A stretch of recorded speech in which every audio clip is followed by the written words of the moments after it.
আজ সকাল 11টার দিকে তেজগাঁও পলিটেকনিক ইনস্টিটিউটের ডিপ্লোমা ইঞ্জিনিয়ার শিক্ষার্থীরা তাদের কলেজে অভ্যন্তরীণ কিছু বিষয় নিয়ে মতভেদের কারণে আন্দোলনে নামে। তারা তাদের দাবির পক্ষে অবস্থান নিয়ে কলেজের সামনে এবং আশপাশে গুরুত্বপূর্ণ সড়ক অবরোধ করে। শিক্ষার্থীদের এই আন্দোলনের ফলে রাজধানীর তেজগাঁও ৭ রাস্তা ক্রসিং ও ফ্লাইওভার এলাকায় তীব্র যানজট সৃষ্টি হয়। অফিসগামী মানুষ ও পথচারীরা ভোগান্তির শিকার হয়। পরিস্থিতি নিয়ন্ত্রণে আনতে আইনশৃঙ্খলা বাহিনী সদস্যরা ঘটনাস্থলে উপস্থিত হন এবং শিক্ষার্থীদের সঙ্গে আলোচনা শুরু করেন। পরে কলেজ প্রতিনিধিগণ শিক্ষার্থীদের দাবিসমূহ প্রশাসনের সামনে উপস্থাপন করবেন বলে আশ্বাস দেন এবং সমস্যা সমাধানের লক্ষ্যে সমঝোতার প্রতিশ্রুতি দেন। পুলিশের সহযোগিতায় শিক্ষার্থীরা ধীরে ধীরে তাদের আন্দোলন স্থগিত করে এবং কলেজে ফিরে যান।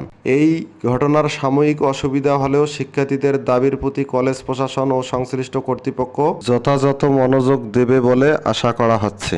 সংশ্লিষ্ট সকল পক্ষের সমঝোতার মাধ্যমে সমস্যা সমাধান হবে বলে প্রত্যাশা করা হচ্ছে। ধন্যবাদ সকলকে। সবাই ভালো থাকবেন।